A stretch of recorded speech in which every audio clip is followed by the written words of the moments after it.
আমাদের প্রত্যেকের উদ্দেশ্য থাকে আমরা যখন শেয়ার মার্কেট থেকে কোনো শেয়ার চুজ করবো সেটা যাতে অ্যাটলিস্ট 30-40% রিটার্ন আমাদেরকে দেয়।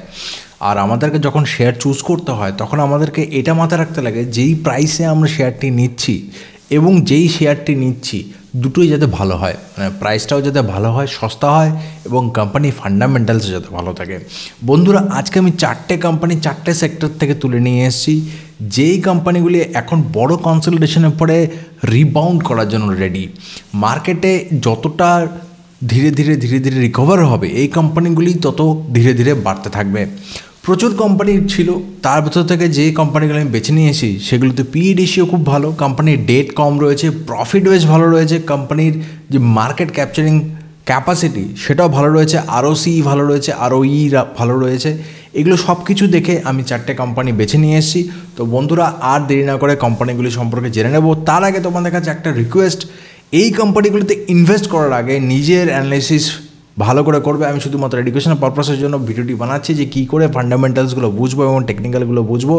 যদি ভিডিওটি ভালো লাগে অবশ্যই চ্যানেলে আমার একটা সাবস্ক্রাইব চাই। So let's start this video. সর্বপ্রথমে চলে আসছি অ্যাডভান্সড এনজাইম টেকনোলজিস। এইটি একটি এনজাইম তৈরি কোম্পানি, মানে আমাদের শরীরে বিভিন্ন যে আমরা ওষুধ নেই সেগুলো কী করে এনজাইম হিসেবে কাজ করে। এটি একটি ফার্মাসিউটিক্যাল কোম্পানি যেটা বিভিন্ন ধরনের এনজাইম প্রডিউস করে থাকে। তো এই কোম্পানির যে মার্কেট ক্যাপ রয়েছে সেটা রয়েছে 4,272 কোটি টাকা, মানে এটা একটা স্মল ক্যাপ কোম্পানি, 5,000 কোটি টাকা নেই। কারেন্ট মার্কেট প্রাইস রয়েছে 381 টাকা। কোম্পানির যে হাই রয়েছে 571 টাকা রয়েছে। তো এখানে কোম্পানির যে লো রয়েছে 334 টাকা, মানে কোম্পানির এক বছরের লোয়ের অনেকটা কাছাকাছি, কারণ এটা 200 দিনের অ্যাভারেজ যে রয়েছে কোম্পানি তার থেকে নিচু প্রাইসে এখন ট্রেড করছে। এখান থেকে আপসাইড পটেনশিয়ালটা অনেক ভালো, কারণ কোম্পানির ফান্ডামেন্টালসও ভালো রয়েছে। কোম্পানি যদি আরওসি দেখি 15.2%, মানে যতটা ক্যাপিটাল এমপ্লয়েড হচ্ছে তার উপরে 15% কোম্পানি রিটার্ন দেয়। যতটা ইকুইটি রয়েছে কোম্পানির কাছে তার মধ্যে 11% রিটার্ন আমরা পাই।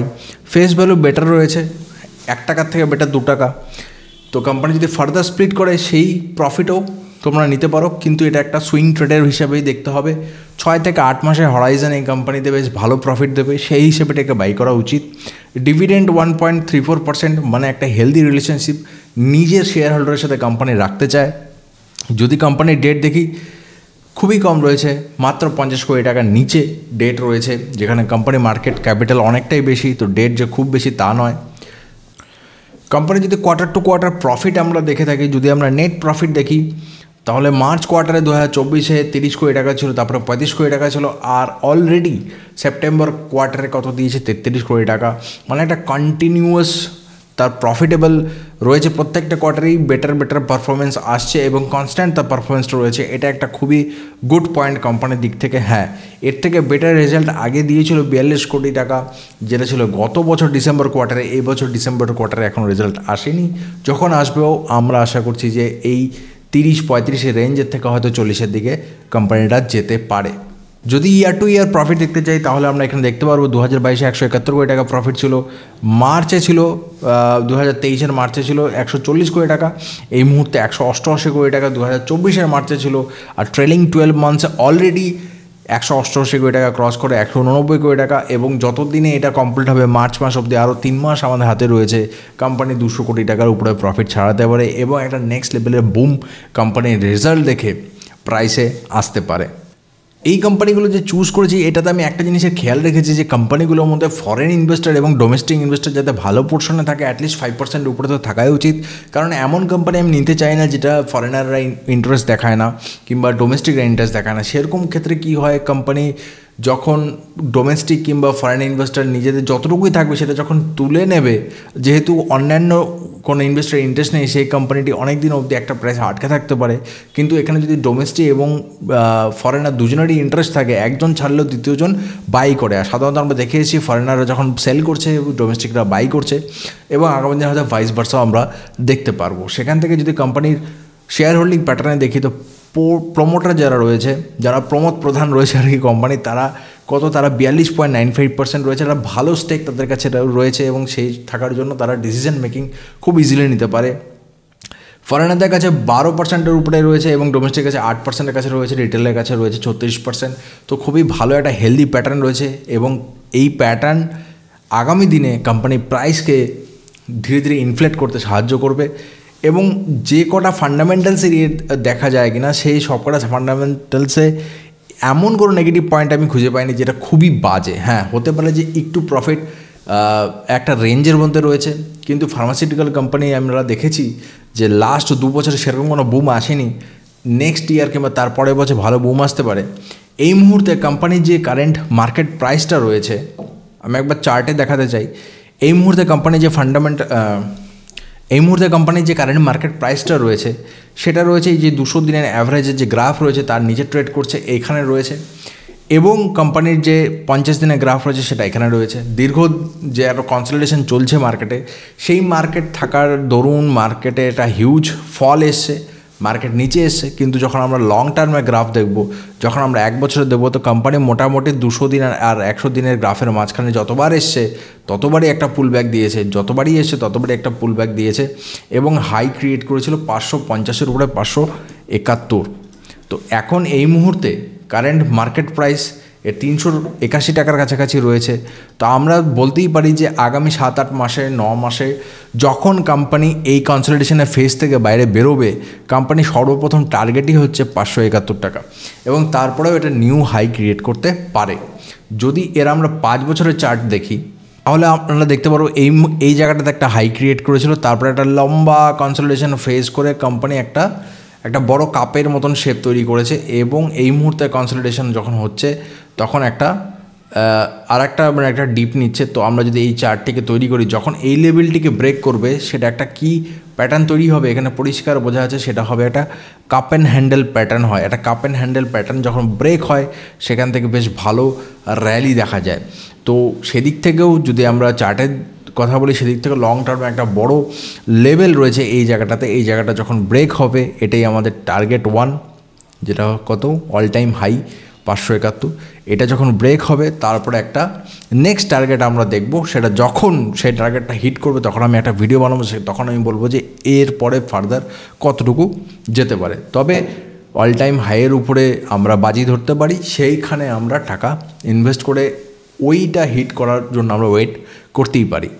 নেক্সট যে কোম্পানির কথা বলো সেটা হচ্ছে চোলামণ্ডলম ইনভেস্টমেন্ট এবং ফাইন্যান্স কোম্পানি লিমিটেড। এটি একটি নন ব্যাঙ্কিং, মানে ব্যাঙ্ক নয় কিন্তু এটি লোন টোন দিয়ে থাকে, নন ব্যাঙ্কিং ফাইন্যান্স কোম্পানি। এই কোম্পানির কারেন্ট মার্কেট প্রাইস 1343 টাকা, লোয়েস্ট 1 বছরের ভিতরে যেটা হচ্ছে 1111 টাকা, হাইয়েস্ট হচ্ছে 1652 টাকা। Company large cap company, 1 lakh কোটি টাকার উপরে কোম্পানি রয়েছে। কোম্পানি যেরকম না যে খুব অপরিচিত।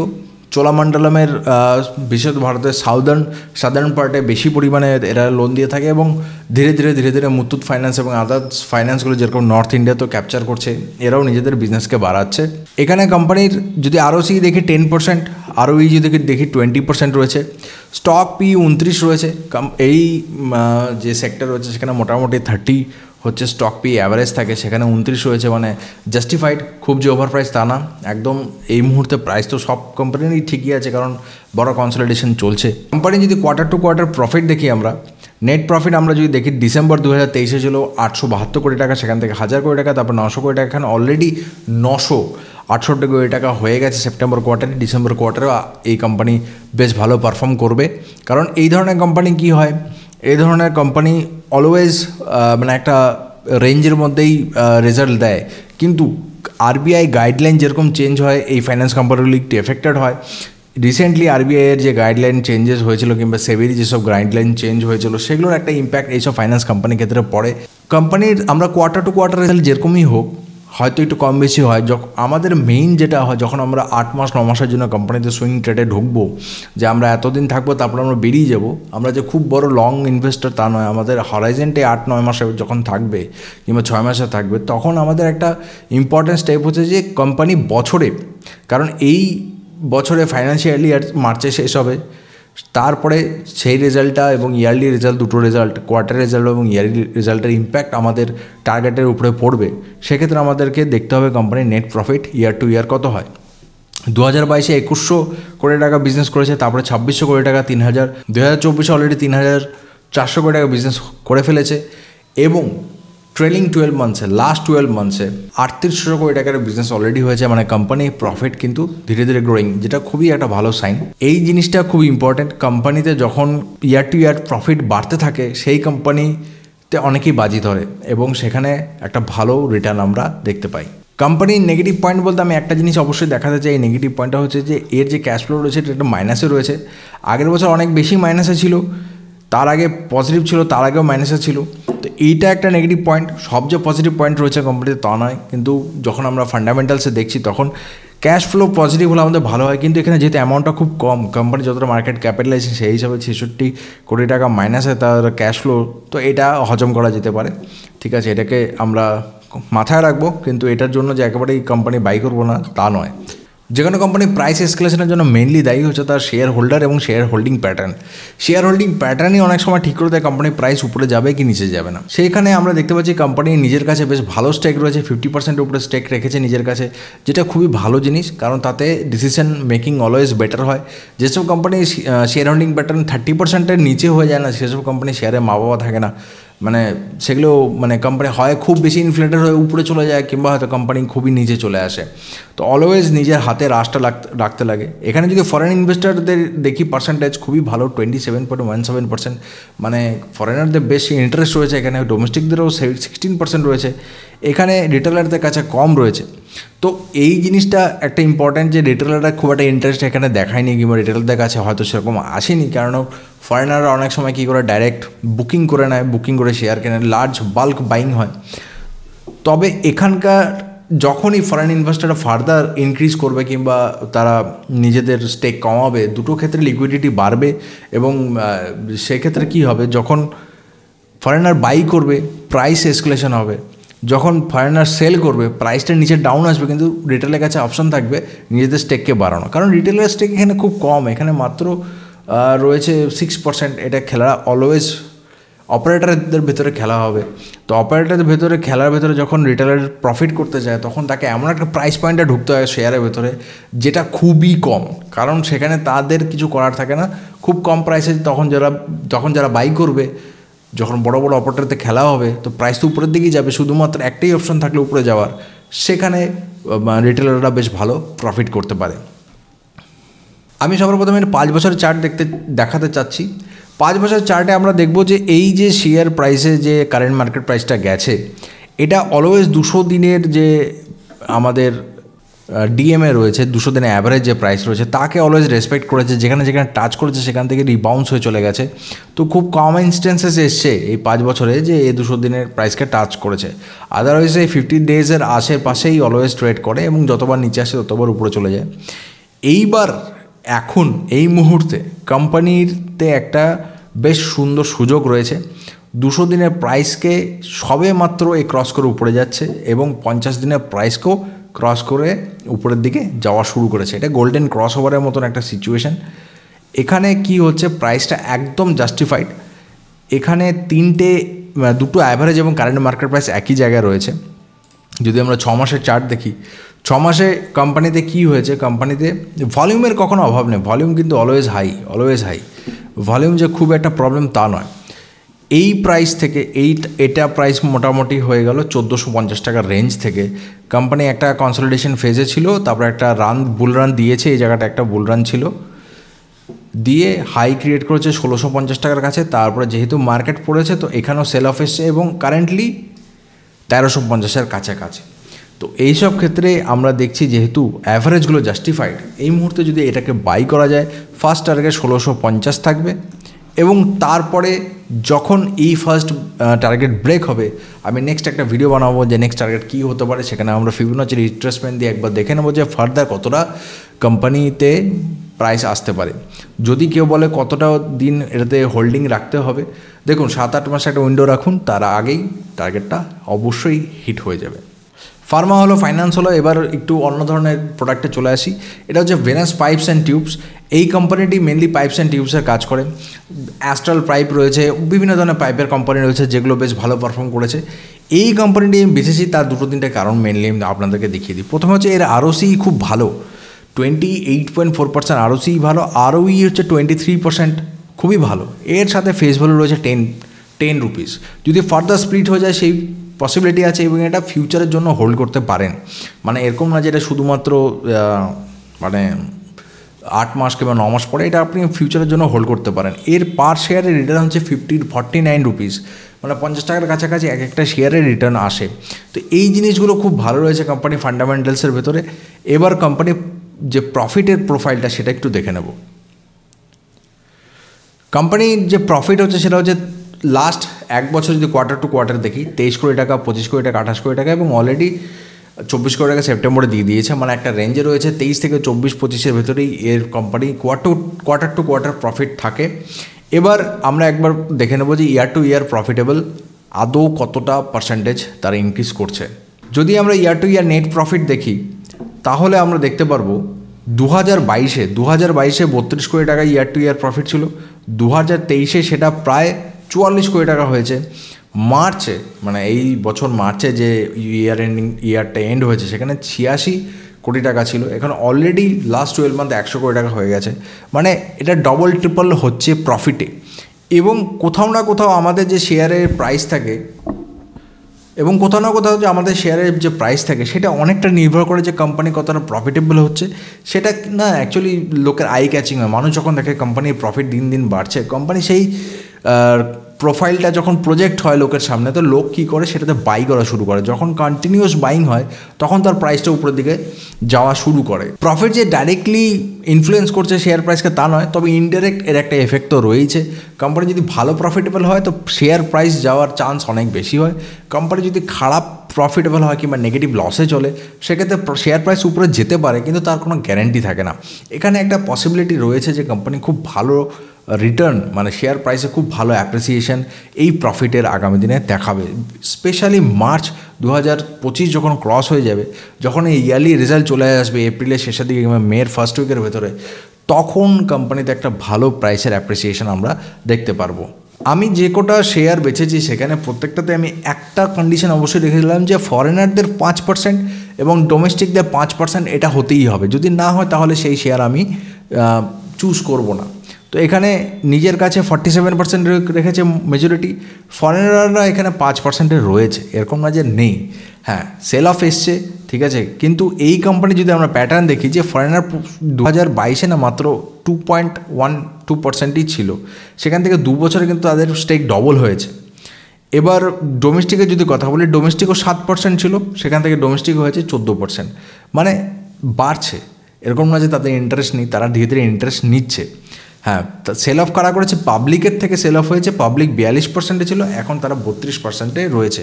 তো সেখানে আমরা বলতে পারি যে ফার্দার বাইং ডোমেস্টিকের থেকেও আমরা দেখতে পারবো, ফরেনার থেকেও দেখতে পারবো। এই প্যাটার্নটা সেটাই ইঙ্গিত করছে এবং এই জিনিসটা খুব ভালো। যখন ফরেনাররা ইনভেস্টমেন্ট করবে আপনার পার্টিকুলার শেয়ারে, আপনার জন্য তো ভালোই, কারণ আপনি সেই শেয়ারে হোল্ডার, তো সেটা আপনার পক্ষে একটা ভালো নিউজ। কোম্পানি 5 বছর যদি চার্ট দেখা হয় তো কোম্পানি অলওয়েজ 200 দিনের উপরে ট্রেড করেছে, অলওয়েজ, কখনো 200 দিনের নিচে আসেনি। এখান থেকে এইটাই পয়েন্ট, যার পরে আর কোনোদিনও 200 দিনের রেঞ্জে আসেনি, কিন্তু এখানে কোম্পানি ব্রেক করেছে। যখনই ছিল 50 দিনের উপরে ট্রেড করতো এবং এর যে প্যাটার্ন না অলওয়েজ বুলিশ, শুধুমাত্র উপরের দিকে প্যাটার্ন, একটা বড় কনসলিডেশন এসেছে এখান থেকে এবং প্রাইসটা এখান থেকে ড্রপ করেছে। যদি আমরা মাত্র 1 বছরের দেখি তাহলে 1 বছরে এই জায়গাটাতে একটা হাই করেছিল 2490 টাকার কাছাকাছি একটা হাই করেছিল। এই মুহূর্তে কোম্পানি ট্রেড করছে 1600-র কাছে। কোম্পানি এখনও যে রিট্রেসমেন্টের ইঙ্গিত দিচ্ছে তা নয়, কিন্তু হ্যাঁ, কোম্পানি ধীরে ধীরে রিট্রেস করবে। তো এইটাকে যখন আমরা বাই করব না, আমরা একবারে বাই করব না যে একবারে 1600 টাকায় আমি কিনে নিলাম, তা নয়। আমি বলবো যে এতে অল্প অল্প করে ইনভেস্টমেন্ট করুন। 1600 ফার্দার 1500-তে যদি আসে তাহলে 1500, 1400 যদি চলে আসে তারপরে 1400, এইভাবে বাই করবেন। আবার যখন রিট্রেস করবে, যখন আবার 1500-তে আসবে তখন কিছু বাই করবেন, আবার 1600-তে যখন আসবে তখন কিছু বাই করবেন। এতে কি হবে, আপনার অ্যাভারেজটা লো হবে এবং কোম্পানি যখন আলটিমেটলি এই প্যাটার্নকে ব্রেক করে 200 দিনের উপর ট্রেড করা শুরু করবে, সেই মুহূর্তে কিছু ফ্রেশ এন্ট্রি নেবেন।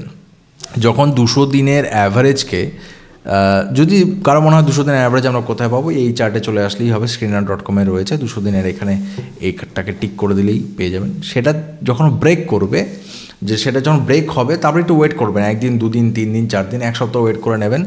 যদি দেখেন যে তারপরেও এটা উপরের দিকে যাচ্ছে তখন একটু কিছু ফ্রেশ বাইং এই মুহূর্তে করবেন। এটা কেউ করে না, হ্যাঁ, যখন উপরের দিকে যাওয়া শুরু করে তখন এটা কেউ করে না। কিছু ফ্রেশ বাইং ওই সময় করলে পরে কী হবে, আপনার অ্যাভারেজটা কিন্তু বাড়বে না, অ্যাভারেজটা লোয়ার সাইডেই থাকবে কিন্তু একটু মানে বেশি হেভি লোডেড হবে। তাতে যখন একটা বুল রান দেবে তখন আপনার প্রফিটটা অনেক বেশি বাড়বে। তো যদি এটা টার্গেট হয় অবশ্যই এটা অল টাইম হাইটাকে আমি টার্গেট রাখছি, কারণ আমি এখানে যে প্যাটার্ন রয়েছে সেখানে এই লেভেলটা একটা টার্গেট হতে পারে, ঠিক আছে। তো আমি 2200 টাকার একটা ফার্স্ট টার্গেট এটাতে সেট করে বলতে পারি যে এই টার্গেটটা ফার্স্ট টার্গেট, এবং তারপরে যেটা যেরকম মার্কেট বিহেভ করবে, যেরকম স্টকটা বিহেভ করবে, তারপরে আমি একটা ফার্দার ভিডিও নিয়ে আসব। ফার্মা হয়ে গেল, পাইপ হয়ে গেল, ফাইন্যান্স হয়ে গেল। এবার চলে আসি কিছু সিভিল ইঞ্জিনিয়ারিংয়ের জিনিস। এসকর্টস, কুবোটা, এটা অনেকেই দেখেছি আমরা, বিভিন্ন ধরনের এগ্রিকালচারাল মেশিনারিজের বিভিন্ন কাজ করে। আমরা দেখেছি এসকর্টসের কিছু মানে এক্সকাভেটরও থাকে। বিভিন্ন ধরনের মেটেরিয়াল হ্যান্ডেলিং এবং কনস্ট্রাকশনের মেশিনারিজ কোম্পানিটা বিল্ড করে থাকে। এই মুহূর্তে কোম্পানির কারেন্ট মার্কেট প্রাইস 3438 টাকা, হাইয়েস্ট ছিল 4422 টাকা। কোম্পানির ভেতরে আরওসি ভালো, আরওই বেটার, ঠিক আছে, আরওসিটা বেশি বেটার 16%, আরওইটা কম। তো অনেকের প্রশ্ন হতে পারে যে আমি আরওসি জানি না, আরওই জানি না। তো আমি এর ভেতরে এর জন্য একটা ডেডিকেটেড ভিডিও অবশ্যই নিয়ে আসবো। আপাতত বলে রাখি, যে কোম্পানির ডেট রয়েছে, যারা লোন নিয়ে কাজ করে কোম্পানিগুলো, তাদের আরওসি চেক করতে লাগে। যাদের অতটা লোন নেই, যারা নিজের টাকাতেই কোম্পানি গ্রো হচ্ছে, সেই সব ক্ষেত্রে আরওই চেক করতে হবে। এখানে প্রায় 100 কোটি টাকার ডেট রয়েছে, 38,000 কোটি টাকার কোম্পানি, খুব বেশি যে ডেট আছে তা নয়। তো এখানে আরওইটাও আমরা দেখতে পারি, আরওইটাই দেখে চলুন, আরওসিটা না দেখলেও চলবে, কারণ ওটা হয়তো আপনাকে মনে হবে যে বেশি রিটার্ন আসবে। হ্যাঁ, এটার সাথে কিন্তু কোম্পানির ইনকামের হিসাব রয়েছে, এখানে কিন্তু শেয়ার প্রাইসের সাথে হিসাব নেই যে আরওই 12% হলে শেয়ারও 12% দেবে, এটার কোনো সম্পর্ক নেই। কোম্পানির কতটা প্রফিট হচ্ছে সেটার সম্পর্ক রয়েছে। কোম্পানি ফেস ভ্যালু 10 টাকার রয়েছে, যেটা খুবই ভালো। কোম্পানি ডিভিডেন্ড দেয়, খুব কম দেয়, এরকম মানে খুব একটা যে ডিভিডেন্ডের জন্য মানুষ এটাতে ইনভেস্ট করবে তা নয়, খুবই মিনিমাম দেয়। কোম্পানি পার শেয়ারে 100 টাকার মতন আর্নিং রয়েছে। কোম্পানি কোয়ার্টার টু কোয়ার্টার যদি আমরা প্রফিট দেখি, নেট প্রফিট যদি আমরা দেখি, ডিসেম্বর গত বছর 284 কোটি টাকা প্রফিট ছিল, তারপরে মার্চে 24-এ 252 কোটি টাকা, তারপরে 300 কোটি টাকা, এবং অলরেডি সেপ্টেম্বরে 324 কোটি টাকার প্রফিট দিয়েছে। মানে প্রফিট ধীরে ধীরে উপরের দিকে যাচ্ছে। এবার একবার দেখে নেব যে কোম্পানি ইয়ার টু ইয়ার কতটা প্রফিট দিয়ে থাকে। কোম্পানি 2022-এ ইয়ার টু ইয়ার নেট প্রফিট 736 কোটি টাকা। 2023-এ একটু মন্দা বাজার ছিল, 637 কোটি টাকা। কিন্তু এই মুহূর্তে 2024-এ অলরেডি 2024 শেষ হতে চলেছে, মার্চ মাসে যে রেজাল্ট এসেছিল তাতে রয়েছে 1000 কোটি টাকা, 1049 কোটি টাকার প্রফিট রয়েছে। কোম্পানি প্রফিটও ইনক্রিজ করেছে অনেকটা, এবং অলরেডি লাস্ট 12 মান্থে 1164 কোটি টাকার প্রফিট চলে এসেছে। কোম্পানি প্রফিটেবল, কোম্পানিতে কোনো মন্দা ফন্দা নেই, কোম্পানি সেলিং ভালো হচ্ছে, প্রফিট ভালো হচ্ছে, যেগুলো দেখা যাচ্ছে তার ডেটার ভেতরেই। কোম্পানি শেয়ার হোল্ডিং প্যাটার্ন একটু কথা বলি। কোম্পানির কাছেই একটু বেশি পরিমাণে শেয়ার রয়েছে, 68% শেয়ার রয়েছে। ফরেন ইনভেস্টার 6% রয়েছে, ডোমেস্টিক ইনভেস্টার রয়েছে 10%, পাবলিকের কাছে রয়েছে 13.73%। তো 68% কোম্পানির কাছে যে রয়েছে সেটা থেকে আমি বলতে পারি যে ফার্দার কোম্পানি হয়তো কিছু ডাইলুট করতে পারে নিজের শেয়ারকে, কারণ কোম্পানি মোটামুটি 50%-এর কাছাকাছি রাখে। তো সেদিক থেকে আমি যদি দেখি তো 18% কোম্পানির কাছে এক্সট্রা রয়েছে। কখনো না কখনো যখন টাকার প্রয়োজন হবে কোম্পানি এটাকে সেল অফ করবে, ঠিক আছে। সাধারণত সব কোম্পানি মোটামুটি ওই রেঞ্জেই চলে আসে, এবং ফরেন আর ডোমেস্টিকদের একটা ভালো কম্বিনেশন এখানে দেখতে পাচ্ছি। কোম্পানি যদি আমরা 5 বছরের চার্ট দেখি, 5 বছরে আমরা দেখতে পাচ্ছি এখানে এখানে এখানে এখানে এখানে আর এখানে এই কয়েকটা ইনস্টেন্সে মানে 6 বার কোম্পানি কী করেছে 200 দিনের যে অ্যাভারেজ 200 ডেজ মুভিং অ্যাভারেজকে টাচ করেছে, এবং প্রত্যেকবারই একটা হাই ক্রিয়েট করেছে, আগের বারের থেকে বেশি। তো এগুলোকে লো বলতে পারি, লোহার হাই বলতে পারি, এগুলোকে হাইয়ার হাই বলতে পারি। তো কোম্পানি লং টার্মে যে প্যাটার্নটা ফলো করে চলছে সেটা হচ্ছে lower high, higher high, lower high, higher high. তো সেখান থেকে আমরা বলতে পারি নেক্সট যদি হাই তৈরি হয় অবশ্যই সেটা আগের হাইকে ব্রেক করে তবেই তৈরি হবে। তো আগের হাই যেটা অলরেডি কোম্পানি ক্রিয়েট করেছে সেটা হচ্ছে 4400 টাকার কাছাকাছি। কোম্পানি এই মুহূর্তে 3500 টাকা নিচে কাজ করছে, 200 দিনের ডিএমের নিচে রয়েছে, 50 দিনের ডিএমের নিচে রয়েছে। তো কোম্পানিতে যখন আমরা বাইং শুরু করব, আমরা একবারে বাইং করব না, আমরা ধীরে ধীরে ধীরে ধীরে কোম্পানিতে নিজের স্টেক বাড়াবো, কারণ কোম্পানি ফার্দার কনসলিডেট করতে পারে। তো একবারে বাই করাটা ঠিক হবে না, ধীরে ধীরে ধীরে ধীরে বাই করবো বিভিন্ন ফেজে। 200 রুপিসের এক একটা স্ল্যাব বানিয়ে আমরা বাই করব। যদি 3500 থাকে আমরা কিছু বাই করলাম, তারপরে হয়তো 3300 কিছু বাই করলাম, তারপরে আবার 3100 কিছু বাই করলাম, ভাইস ভার্সা যেরকম 200 টাকা করে উপরে উঠবে আমরা সেরকম বাই করব। যেই মুহূর্তে 200 দিনের অ্যাভারেজকে পার করবে, 50 দিনের অ্যাভারেজকে পার করবে, সেই মুহূর্তে আমরা কিছু ফ্রেশ বাইং করব। তাতে কি হবে, আমাদের অ্যাভারেজটা লো থাকবে কিন্তু আমরা একটা লোড অ্যাড করব, যেই লোডটা আমাদেরকে ফার্দার রিটার্ন দিতে সাহায্য করবে। তো এটা টার্গেট মোটামুটি 4400 টাকার কাছেই থাকলো, এবং যেই মুহূর্তে এটা ব্রেক করবে সেই মুহূর্তে আমি নতুন একটা ভিডিও নিয়ে আসবো যেটাতে আমি বলে দেবো যে ফার্দার কত টার্গেট হতে পারে। তো বন্ধুরা, আজকের এই ভিডিওতে 4টি স্টক 4টি বিভিন্ন সেক্টর থেকে নিয়ে এসেছি। যেই স্টকগুলো সম্বন্ধে খুব একটা আলোচনা হয় না, কিন্তু ভালো স্টক যেগুলো ফান্ডামেন্টালস ভালো রয়েছে সেগুলো আপনাদের জন্য নিয়ে এসেছি। এতে ফার্দার যদি আপনাদের ইনভেস্ট করতে হয় নিজের রিসার্চ অবশ্যই করবেন, কারণ সবাই যে স্টকের কথা বলে সেই স্টকের কথা যদি আমিও বলি তাহলে তো জাস্ট কপি পেস্ট হবে। তো আমি একটু অন্যরকম চেষ্টা করেছি, যেগুলোতে খুব একটা মানুষের ইন্টারেস্ট দেখাচ্ছে না কিন্তু ফরেনারদের ইন্টারেস্ট রয়েছে, ডোমেস্টিক ইনভেস্টারদের ইনভেস্ট রয়েছে, এই হিডেন জেমগুলো খুঁজে বার করার চেষ্টা করেছি। আগামী দিনে এগুলোতে ভালো রিটার্ন আসতে পারে। যদি আমাদেরকে প্রফিট নিতে হয় তাহলে পরে একটা পিরিয়ড ধরে রাখতে হবে, 6 থেকে 7 মাস মিনিমাম, এবং 8 থেকে 9 মাস যদি একটা লং টার্মে আমরা ভিউ দেখি, মানে ডিসেম্বরে ইনভেস্ট করলে ডিসেম্বরে ইনভেস্ট করলে নেক্সট ইয়ার সেপ্টেম্বর অবধি যদি আমরা হোল্ড করি, তো আমি একেবারেই আশাবাদী যে একটা ভালো রিটার্ন আপনারাও পাবেন, আমিও পাবো। আপনাদের সাথে দেখা হবে পরবর্তী ভিডিওতে। Till then, good bye.